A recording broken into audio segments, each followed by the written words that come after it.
positive connection to what we're doing with our time and with our energy.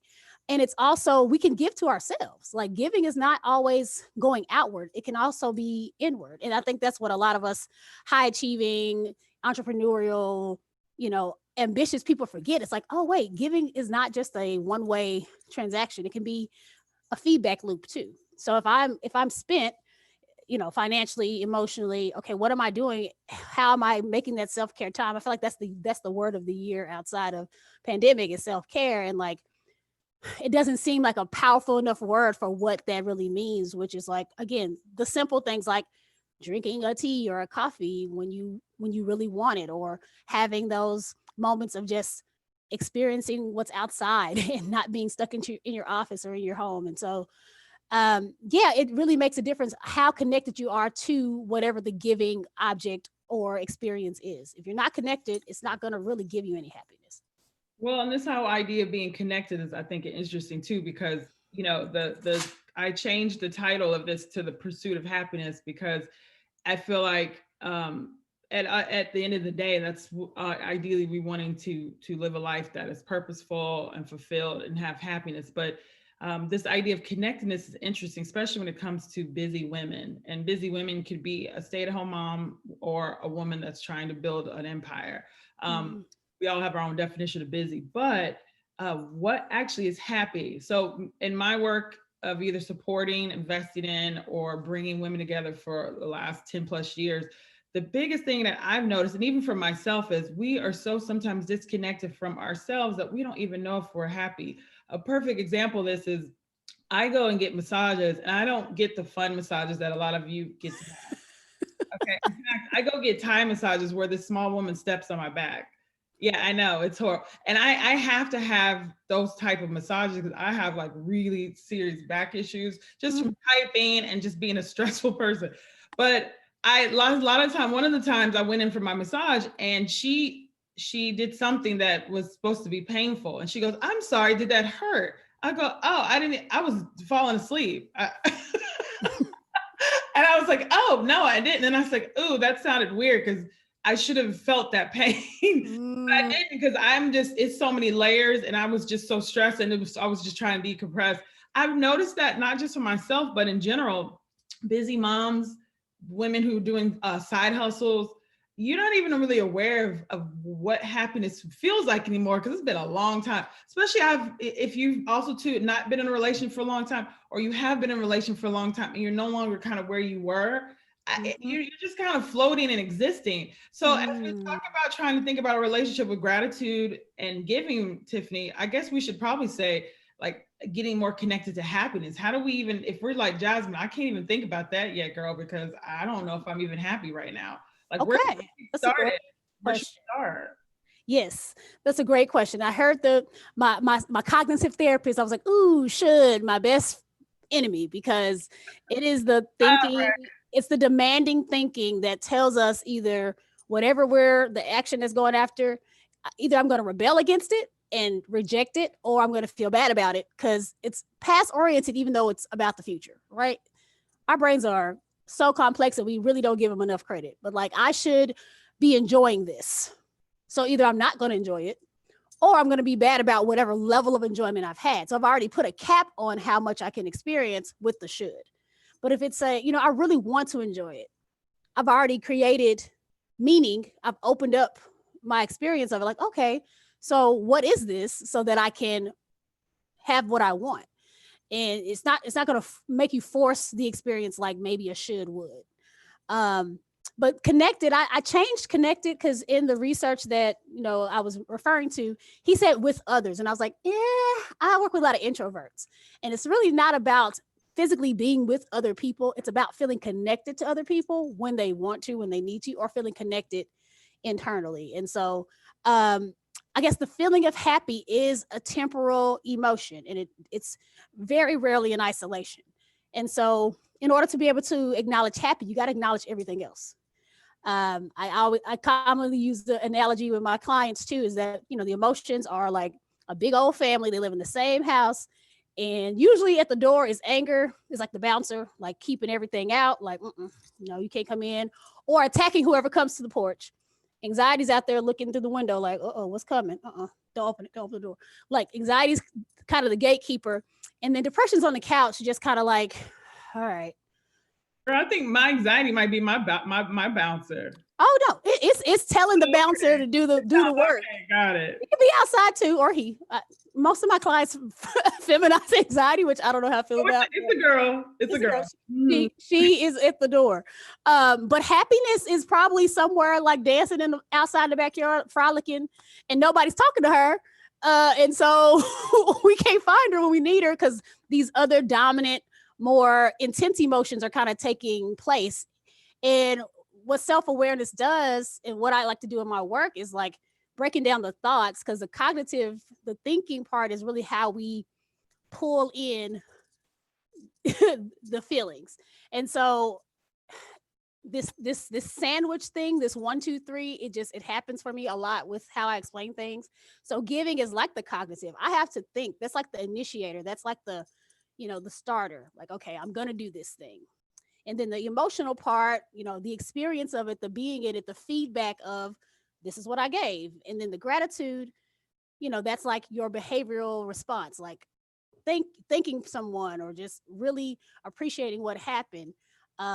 Sometimes we think we just do stuff and then everything else happens after it. And it's like, really there's some thought behind it, even if we're not aware of it. So I guess to start is like slowing down and like reflecting. Like you have to like sit and look at something that is supposed to make me happy, like my partner. Okay, so what about questions? What about this is not giving me what I need? There was a couple of questions that I found in the research. The researcher said too, what can I give? So that's kind of like, if I feel depleted, well, what can I give? I can give myself some time. I can give myself a day. I can get a massage that is both intense and soothing.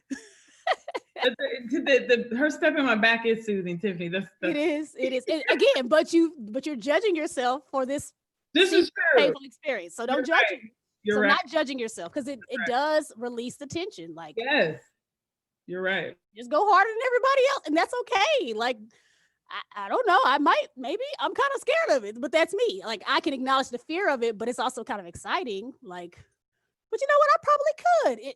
Possibility and like that openness. That's where the meaningfulness can come from, is just the curiosity and like the wanting it. And so a lot of times we're afraid to want things, because what does that say about us? We judge ourselves. You want too much, you're too needy, you're this, you're that. And it's like, but you're human. That's the part we're all avoiding, is like, we're human. I have my shirts, my merch, let me publicize myself. There's something I say to my clients all the time. Everything is that deep. Like, it can be a simple concept, but it's going to connect to your core if you just take the time and think about it, hard enough. And so, wait, you drop the merch and not let us know. Plus, I'm also noticing these earrings. I'm obsessed with all these small business out in Deep Ellum. I don't know, they don't do the market anymore, but she was there a lot. They're leather. I can't remember the name. Okay, I love it. I was like, let me wear my local stuff. I love it. And with the shirt, I love that shirt. Like, I need that on my a screensaver on my phone. Like, where can we get the shirt? Are you making those public yet, or what's up with Yes, I have hoodies for the winter right now, and then there's actually a journal as well with this on there. Everything is that deep. So it's at my website on epiphanylanecom. Yeah, on epiphanylanecom. Yeah, it's a little store. So yeah, we can post that later. But the concept is really great. It's really giving me more epiphanies than ever. If I think about it, I'm like, oh man, dang, that is deep. Hold on. It may sound small, just a massage, but it's kind of representative of a lot of things that go on in your life. But getting back to your question, again, experiencing happiness, it does take you giving yourself time to let the feeling show up, let it be present. I know mindfulness is a huge thing also in the wellness world. And it took me a while to understand it. And again, I was reading the research 10 years ago, and I'm just like, I don't know. But I'm ADHD too. So like being mindful is like, wait, I have to do the opposite of what my brain wants to do, which is just go, go, go, go, go. But once I understood the concept for myself, it's like, I do this all the time. That's the daydreaming. That's the, being in my own world is me being mindful. It's just not mindful of what other people want me to be mindful of. It's I what love I want to be that mindful point of. because I think that's so true. Like, when we talk about self-care and wellness and mindfulness, it seems like the overarching message is come as you are. This is about you finding time, but it's very restricted because like Yeah. meditation, I can't do the traditional meditation. Like I have tried to sit there and I end up doing to-do lists. I end up falling asleep. Like, I mean, so I love what you said about it's kind of like come as you are, if you will, and it's kind of accepting who you are and making it work for you as opposed to saying you've got to fit into what someone else has said happiness means or mindfulness means. Right. And something else I was looking at in my research on YouTube, mind you, because you got to read books all the time. Kanye was a little bit right, not all the way, but especially when you need quick information. But I was looking at like wellness pages, and there was one young lady. She was talking about how creating systems has kind of helped her with stress versus like setting goals. And I'm like, I don't like the verses. I'm a Libra, so I'm all about let's find balance. So and is my favorite thing, and versus but or versus. And so she's like, yeah, you need goals, you need markers, but creating a system is also great for you because you give yourself again that space, like you said, to be like coming as you are. I tell my clients a lot of times too, like you need different versions of yourself. Again, not new personas, but like, I say, okay, I'm at my TIFF level, which means I'm just base. I'm just like, you might get very direct, tactless things, but it's going to be true. It's still going to be good for you. It just may not have the sugarcoat on it. The Tiffany is more of the professional. The Magnificent is more of like my more animated, the theater kid in me, like that's kind of her. And so allowing yourself to have a range of expression of who you are too, like you don't have to fit into one, like the best version of myself, like that can be a lot of pressure too. Like getting towards the best version of yourself, but you don't have to be that at all times because you are human. You are different people, like different Right. versions of yourself. In this moment, in this context, in this energy level, in this day of the week, or, the best I can be, like the anniversary of my mother's passing is me in a blanket watching Christmas movies in the middle of May. Like that's the best I can do. Yeah. And that's me giving what I can give to myself. Or, if I'm speaking in front of thousands of teenagers and entertaining them, but still teaching them, that's the best version of me in that moment versus being fearful or, And all those versions are deserving of happiness, but they're also deserving of getting this gratitude back. Can we talk about that too? So a lot of times when we think about gratitude or we're giving, it's usually us giving. But I think you touched on this a little bit in the beginning, but about us also getting that back. It's very easy for us to be in work environments and love relationships and friend relationships probably too, where we don't always feel maybe we're getting our needs met. And asking for things sometimes it's challenging because A, you're worried about if it's your boss, they're already dealing with so much, or B, you've got a friend that's dealing with things and to ask him or her for assistance or help may feel challenging, or your spouse, you're already having challenges in general, and to go in there and have to add another conversation topic that you need some things. Can we talk about that? A big piece of giving and gratitude is also how it comes back to us. Yeah, assertiveness. Calm, respectful, and direct communication. And so the respectful part, I think, is what you're talking about. What makes it hard to be assertive is like, how am I honoring or valuing the other person but also honoring and valuing myself? And, there's going to be conflict, but I think having the assumption that this person is going to be able to respond, as maturely as they can help. It's like, okay, I got my side out. Whether or not I get it met is really not necessarily the goal. It's just really getting it out. Because if you get it out, then you can actually examine it. And if that person gives you the response that you're not looking for, it's like, okay, so how much of this is about me? How much of it is about them? And, asking them, okay, so when I'm in this situation, kind of taking it above the actual question, when I'm in the situation with you and we're in this relationship, we're connected, how can I let you know that I'm not getting my needs met? And I mean, do you even feel obligated to my needs? Like going deeper and deeper, like something's keeping you from connecting to me in the way that I need you to. And if it's not really about you and how you're presenting it, it's about the other person, that's an opportunity to give, but you're also getting, because you're at least getting answers. You may not get your desired result, but okay, I have more understanding. So now I can either go get my needs met at another job, or we can go have another person come in and help us figure out how to break our patterns, because maybe you don't have what you need, you know, to be able to give that to me as a partner. So like we can go to couples therapy or something, or, you know, not be together. Just depends on how you feel about that. But taking that risk, that's the active piece. You're giving that to yourself. Okay, I've taken other risks that are far more damaging. You're not going to damage an entire relationship by asking a question. And if you are, and if you can, it's probably not, you're not going to damage your entire relationship by asking a question. So yeah, and I think that it's at work now, and to like at work or at home. And if it is, what does that mean if one question could damage a relationship or get you fired or ruin your work relationship or whatever? What does that mean? We're assuming that this is an assertive question and not an aggressive question. Not aggressive.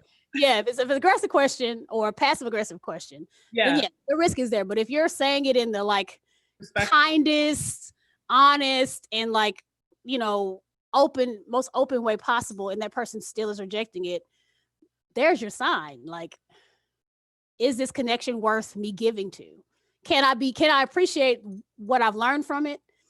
And is it, you know, worth the investment over time? And you get that feedback by, you know, how did it feel for that person to go off on you because you asked, you know, can I have 30 more minutes to my lunch? You know, I really would appreciate an hour, because I tend to work 2 hours over anyway. You know, what could I do to make that happen? You can just have a 30-minute lunch. That's it. Okay. You know, that other place down the street, they do like 2-hour lunches, and, you know, they have vacations and gift cards at Christmas time. And, you know, that's where you take it on your own time. Like, all right, social comparison. Again, that's another part of happiness. Comparing your status. You know, we say, don't compare yourself. Well, not for long. Compare yourself for a little bit and then stop. When you get the information you need, stop. You know, don't continue to scroll and find every model that is your height, but not your weight, to compare yourself to. You see two, like, okay, they did this, they did that. Okay, cool. Let me take that, give that to myself in the way that makes sense for me and my versions of myself. And then look back at my efforts and say, okay, I tried. I'm tired, I'm hot, but I tried. And be grateful for your own effort. And then there you go. The feedback loop closes. But yeah, like the fear of that does keep us from taking the risk. And fear is a great motivator, but it's not the best one. I think, you know, meaning and purpose is a bigger one. Can we talk about, so we have about 10 minutes. Can we talk about, because I want to end with some real world strategies or some things people can start marinate on applying. And then of course, kind of what's next for you, Tiffany. But this concept of radical self-care, when, you know, in this age of, I was thinking about this the other day, because I was interviewing someone for something I'm writing, and she said, I was telling her that I've gained a couple pounds this year. And she was like, Jasmin, wow, you know, it's interesting. I actually lost 30 pounds. I was like, really? Okay. Yeah. And I was thinking about this because as we talked about this time in quarantine, or this time that things you've kind of had to slow down, what the pressure of actually doing something. Oh, I'm going to lose weight, or I'm going to find myself, or read a book, or read more books, or whatever, or do more self-care for myself. Some of the interesting observations is that by working at home, we're working more. There's really no separation now between working and like outside life. What is vacation like? Right. Yeah. And Zoom has kind of made this thing where we're all kind of combining our social life with our professional life now. And so this idea is we head into 21, right? This new year, which everyone is saying anything has to be better than this year, right? We said that about 2016. We sure did. But as we talk about this idea of self-care, because you said it's a catchphrase, everybody's saying it, but I don't know if we really think about it from a radical perspective. Like, I'm just going to look at my life. I'm going to look at where I'm at. I think happiness, thinking about where we are right now, is a good place to start. Can you think about or share maybe 2 or 3 strategies we should think about as we start approaching self-care from a different perspective. And not that it could be anything brand new or anything completely different than what we're doing. It never is. Right? It's the same thing. I'm Like just kidding. happiness, to start thinking about, if I want my 21 to be a year of lessons learned, of course, not everything's always perfect, but thinking more about this pursuit of happiness going into a new year. What are some strategies we should think about as we maybe reimagine or just take another look at self-care? Okay. So going back to the systems and goals kind of concept, creating a system and then putting goals within that system. That's what we do at work all the time, right? You know, we rewrite our goals and our how we function, rewrite our handbook, and then the goals are kind of pulled out of that. So if I want to rewrite my system of self-care right now, I don't sleep enough, I eat crap, and I do not work out. Okay. So, how can I create a routine or a set of things that I can do that will make these things happen? All right. Make sure you have melatonin in the house. I didn't say I had to take melatonin every day. Let me just have it, have access to it. Okay. I can buy my favorite snacks, but I also got to buy some healthy snacks that I actually like. So that means I have to try healthy snacks I actually like. I have to like these, buy them, have access to them, right? And then with the working out, okay, so I hate running, so I'm not going to take up running. Why would I do that? Why? Just, yes, it's great, but it's not for me. But I do like dancing. And so, all right, time for me to do some YouTube searching, and let's find 50 different dance video channels. So when I open up YouTube, it's probably going to be suggested for me. It's in the algorithm. So again, making systems as in automating your access or the way for you to trigger and remind yourself that this is something that you want to do. Again, this is kind of what I do because, again, the ADHD is a real thing. And so out of sight, out of mind is a real thing. If I don't see it, oh yeah, that's right. I have a whole ankle weight system that I'm supposed to use for walking. I see my dog's leash, I go walk. That's my trigger. And so having those systems in place and kind of just doing that for a little bit and seeing, how you're motivated just intrinsically for it. And if that changes, okay, cool. A couple of weeks. All right. I think I slept good, maybe 5 nights because I took the melatonin, and then I actually walked that one day. And so I went to sleep good. And so now you're reflecting on it, and then the goals can come. All right. So cool. I think I can do this at least 3 times a week. And then you can add the goal and you add more things to the system. Okay. You know what? I actually like, chasing my dog more. So maybe we can try running with the dog. Let's do that. Let's try it. Even though I said I hated it, but you know what? Let me be open to it. And so again, the system is just giving you the access and the opportunity to have the things that could help, instead of the, I should do this, I should do that. And then you rebel against it, and then it just sits there and gathers dust. It's like, it's here if I need it. Yeah. So I'll do it. Systems, and then within the systems, maybe setting some goals, but automation, how can you automate your life? Or how can you automate certain things so that you're not having to think about it? I think it's the same, like if you're trying to work out, like go ahead and have your clothes ready, like go ahead and have your stuff. Because if you have to think about it 2 seconds, it's going to be right. And allowing the levels, okay, a lazy workout is in my pajamas, but you know what? I'm gonna do one of those bed yoga stretches. And like a pretty planned one is like, all right, I'm gonna actually put on workout pants and shoes and do the workout. And then like, all right, goal-oriented one is going to be, all right, once the gyms open up, then I'm definitely taking that Monday kickboxing class, and I'm going to at least do it 3 times a month because it's only once a week. So yeah, again, for some people, they don't think that that's a good enough goal. And that's that social comparison again. And so you got to check yourself, like, okay, who am I comparing myself to? Who told me that this was not enough?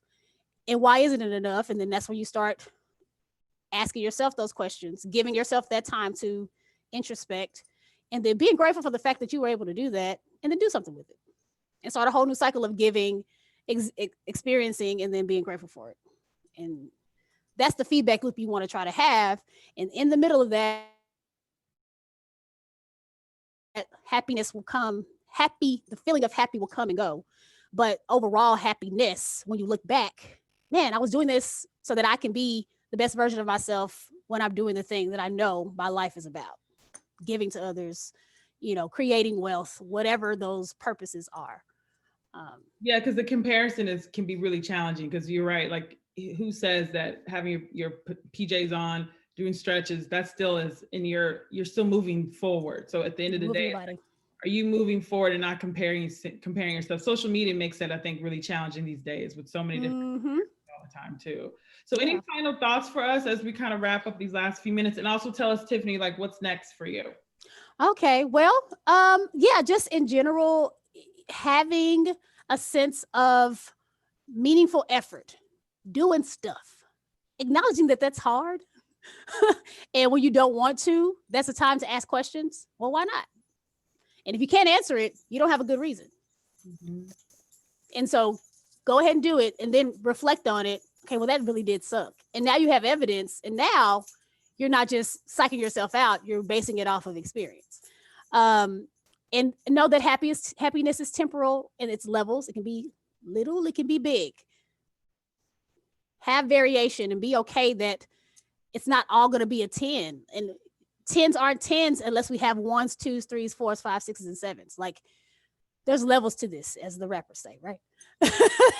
And then for me, I am continuing my practice. Next year, I do want to start doing workshops or classes about finding meaning and finding purpose, because that's a part of my purpose, is helping people get on their lane of epiphany, of like just being aware of like, yeah, this is what I was born to do. But there's a process to get there. And I'm trying to figure out how to make it not like a 4-month process, but maybe it might be a 4-month process and maybe a 1-month process as far as like getting the tools. But of course, it's a lifelong discovery. But using some of the techniques that I've been learning and using in my individual work, and then continuing to do, couples and individuals, and going back into the office, hopefully in January, with masks and all of the things that it takes to be around new people in this world. I did have a epiphany this morning when I was preparing, was just like, the dark ages, the plague that happened in the 1500s, it ushered in the Renaissance, right? And so I think this is just a second Renaissance that we're walking into, and really embracing that as it's okay for me to think differently now, because that's really what the Renaissance was about. Like I can be and think and operate differently and still be able to contribute to society. And so acknowledging and accepting that and being grateful for it. Like, yeah, this sucked. And I've lost people, and I know a lot of us have lost people, and having gratitude for those relationships and gratitude for the grief that you've been able to experience. Because I've had people that have lost people that have never lost anyone ever. They've never experienced a death, loss, grief. And it is a part of the human experience. And so again, I'm not grateful for the passing, but grateful for the fact that we survived it together, and continuing to take care of each other and take care of ourselves. I think is just an important concept. You can find me on the webs of the interwebs, on my website for my practice, epiphanylanecounseling.com. And also the merchandise on Epiphany Lane is the store. On epiphanyLane.com is the website. I'll be trying to add things at least monthly. Right now, this is like the soft opening. Hopefully I'll have a rebranding in 2021 so that, I can show that part of myself, the creative part of myself that I don't really get to show outside of, my own personal style. I want to be able to share that with non-clients. For the hopeful and the healers is kind of the market. People that are hopeful, that just want to empower themselves. And for the healers, the other counselors and therapists and people out there that need to be renewing yourself. And sometimes something as simple as a t-shirt can be what you need to kind of get you through the day. And my favorite new pen, Mr. Bosky out here. Oh, I love that. Tiffany, I wasn't prepared for the accessory game. Better on for you. I was like, okay. No, that's so cute. Houndstooth. Okay. That's one of my favorite prints. Like, okay, I tried. Yes. Well, I agree. And some of the comments saying that we're about to agree with you that we're headed into a second Renaissance. I love that. And I also love it's okay to think differently. Me putting my marketing hat on for you, Tiffany. I feel like that's some good messaging and a good talk or a good blog or something. I love that because I think it's okay. Because sometimes we need permission. Sometimes we need to be told it's okay to actually go a different path, even though we're free. We need that. That's a big part of what I do as a therapist, is giving permission to people to be, being their mirror for a moment. And then it's really them giving themselves. But sometimes you just need somebody to stand in the gap for you. And so I am very open to doing that. Perfect. And Tiffany, I'm going to connect you to Nick, who is a fabulous. First of all, you guys have lots in common. She's great, but she's very. I don't even know how to describe her. She's. Yeah, I'm gonna have to just connect you to. Okay. I see her. I like the 10 and the 10 is a process. Yeah. She's an attorney, but she's very into kind of wellness and just thinking about things from a really cool perspective. So I'll make sure you connect you, because she's like a beast when it comes to anything trademark and branding. So I'll connect. That's awesome. Thank you so much. Yeah, thank you. And thanks everyone for joining us this morning. I'm excited about our next Renaissance. And next week I had to reschedule this because we had scheduled this chat the week of the election. I wasn't really thinking about it. And I know I was like distracted. Gratitude, right? Look at that. There it goes. But a friend from college, we go way back. David Nin is a big PR guy in New York, and he's into the arts and culture, and he's into Black Lives Matter and the culture diversity. His name is David Nin. He's going to tell us what's happening in New York City. It's been a lot of interesting things. Other home, I miss it. Yes, and that's one of my favorite cities. But New York City was kind of the first of what happened at COVID, and now they're kind of full circle. So join us next Friday. And then for our very last, I hate to say show because there's no production or but our next conversation and the last one will be on the 18th, and it's about getting global and how to build an international company or brand, or how to build a brand. Because now with Zoom and with the boundaries now, you can build a brand anywhere now. So getting back into the world. That's awesome. Yeah, I wanted to end the year thinking pretty big. So that's our last two. So if you guys have the link, you can register for those at any time. I'll also share, especially for those tuning in on the Facebook group, I'll share the link there in case you'd like to join us. So Tiffany, as always, thank you so much. Thank you. I appreciate you guys. Yes, I hope to support you lots more in the next Please bring me back next year because I love talking. And even a fun workshop or something might be cool too. So thanks everyone. Hope you have Have a great Friday. See you next Friday. Bye.